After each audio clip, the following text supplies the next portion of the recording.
Dear students, we finished the story of village Palampur in our previous classes, and I think all of you also prepare your fair copy.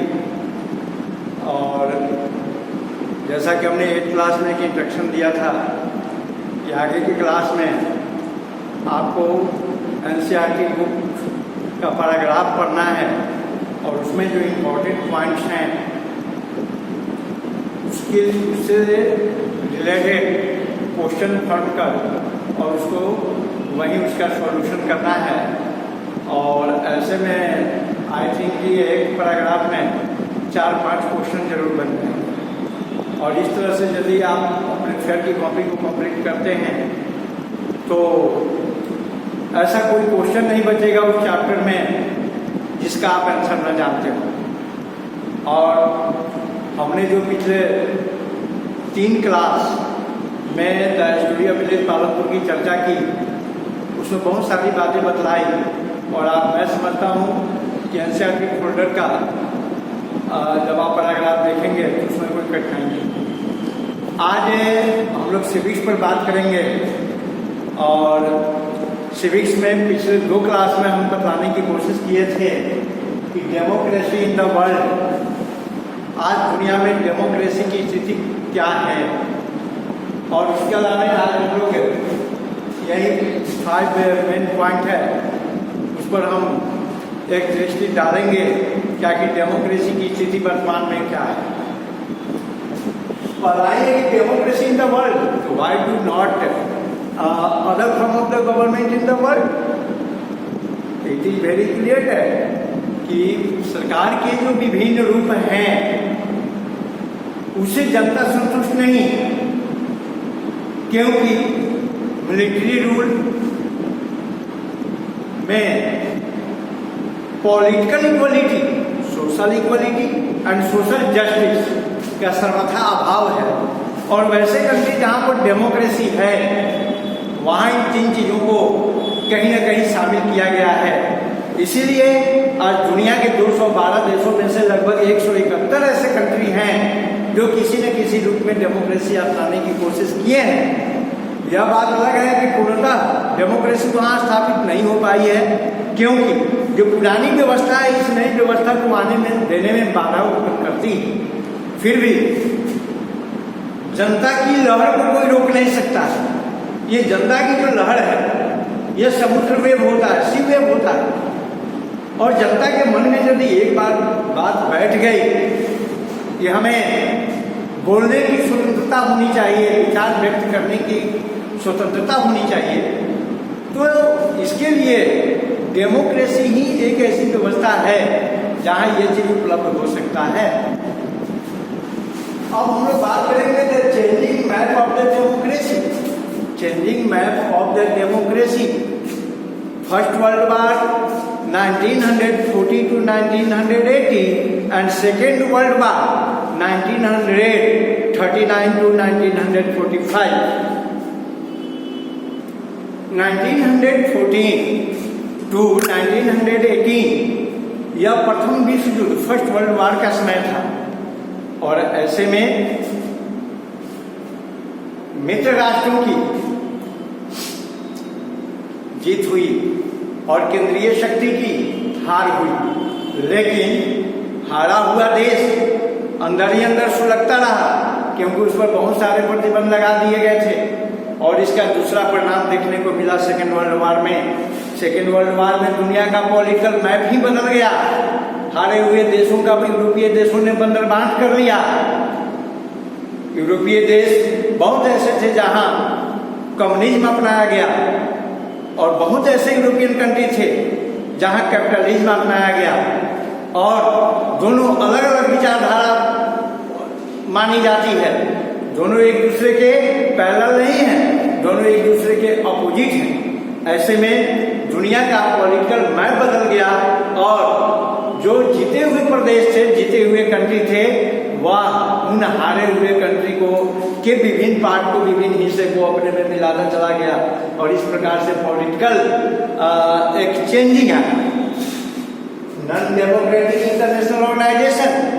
इसी समय एक और organisation की बात आती है, वह है यूएन, यूनाइटेड नेशन। जबकि यह एक इंटरनेशनल ऑर्गेनाइजेशन है, लेकिन इस ऑर्गेनाइजेशन में रसिया के विघटन से पहले रूस का वर्चस्व था, लेकिन रसिया के विघटन हो जाने के बाद यूएन का टोटल खर्च का 25% अमेरिका स्वयं उठाता है। इसलिए उस पर यूएन पर वर्चस्व किसका है? तो अमेरिका का है। इसलिए यह निष्पक्ष वर्क नहीं कर सकता है, वह किसी देश के इशारे पर ही काम अब तक करता आया है। अगर ऐसा नहीं होता तो बहुत ऐसे मुकदमे हैं जो पिछले 40 साल से यूएनओ में लंबित है, लेकिन आज तक उसका निपटारा नहीं हो पाया। इसका मतलब यह क्लियर हो गया कि वह नॉन डेमोक्रेटिक एक ऑर्गेनाइजेशन है। वहां अगर हम बात करें चाइना का, उसका परमानेंट मेंबर चाइना है, जो आज पूरे दुनिया में संक्रमण फैला दिया है, साउथ चाइना सी में वर्चस्व दिखा रहा है।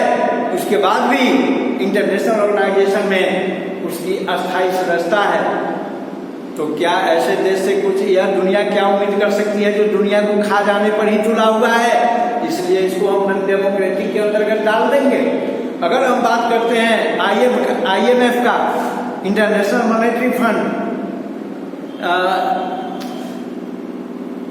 World bank, international monetary fund में अगर वह किसी देश को ऋण देता है, कर्ज देता है, लोन देता है, तो इसके लिए वह एक वोटिंग सिस्टम वहां पर है कि हाँ किसे कितना लोन फिनांस किया जाना चाहिए, और उस आधार पर वह लोन देता है।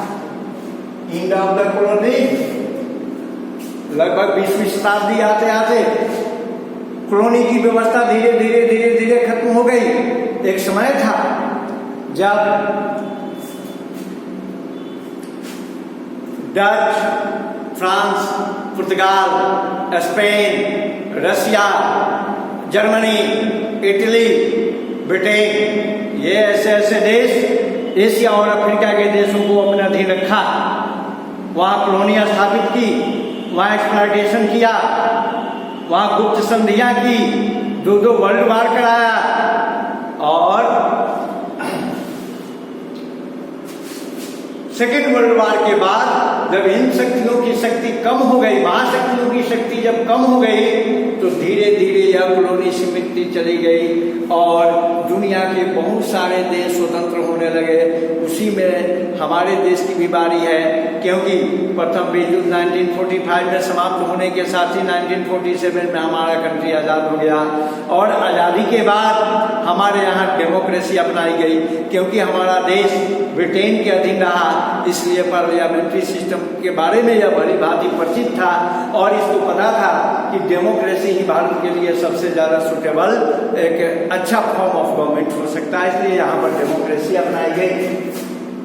अब हम बात करें हम अपने नेबरिंग कंट्री की बात, तो भारत जहाँ पर एक हमारे समाज में खड़ा अंतिम पंक्ति के व्यक्ति को भी एडल्ट फ्रेंचाइज के तहत एक वोट देने का अधिकार प्राप्त है, जिस एक वोट का वैल्यू 1 है। जबकि हमारे जो भी नेबरिंग कंट्री हैं, चाहे हम नेपाल की बात करें, म्यांमार की बात करें, श्रीलंका की बात करें, पाकिस्तान की बात करें, कहीं की भी बात अगर हम उठाते हैं, ये सारे देश की जनता भारत की जनता के से प्रभावित होकर डेमोक्रेसी की चाह रखने वाला यह देश अपने यहाँ डेमोक्रेसी स्थापित करने और करवाने की कोशिश की, लेकिन वहाँ की पुरानी व्यवस्था इस डेमोक्रेसी को पनपने नहीं देना चाहती थी और आज भी पनपने नहीं देना चाहती है। हमको पता है कि नेपाल में अभी भी डेमोक्रेसी जीर्ण अवस्था में है, श्रीलंका में माइनॉरिटी और मेजॉरिटी के आधार पर डेमोक्रेसी चलती है, पाकिस्तान में डेमोक्रेसी नाम की कोई चीज ही नहीं है, वहां तो लगातार मिलिट्री रूल चलता है। परवेज मुशर्रफ इसके सीधे सीधे एग्जाम्पल माने जा सकते हैं। अभी जनरल बाजवा दिखाने के लिए इमरान खान वहां के प्राइम मिनिस्टर है, लेकिन जनरल बाजवा का ही उस पर अधिकार है, जैसा चाहता है उस तरह से देश को रन कराता है। जनता भूख से मर रही हो, महंगाई चरम सीमा पर है, बेरोजगारी अपने चरम सीमा पर है, फिर भी हमारे इस देश की दुनिया के ऐसे देश हैं जो केवल एटम बम की चर्चा करते हैं, उनको जनता के कल्याण से कहीं भी दूर दूर तक मतलब नहीं है। लेटेस्ट जो स्ट्रगल इन म्यांमार, यहाँ पर कंटिन्यू स्ट्रगल चल रहा है बर्मा में, बर्मा का सेकेंड ही न्यू नेम म्यांमार है। यहाँ पर डेमोक्रेसी को स्थापित करने के लिए लगातार प्रयास चल रहे हैं और यह प्रयास बार बार विफल हो जा रहा है। आगे आने वाले वर्षों में जब तक वहाँ education, social equality, health care आदि पर विशेष ध्यान नहीं दिया गया, सरकार को मजबूर नहीं किया गया इन सारी व्यवस्थाओं को दुरुस्त करने के लिए, तब तक डेमोक्रेसी की कल्पना करना मुश्किल है। तो बस आज के लिए इतना ही, फिर हम लोग अगले क्लास में और इस पर डिस्कशन करेंगे। Thank you.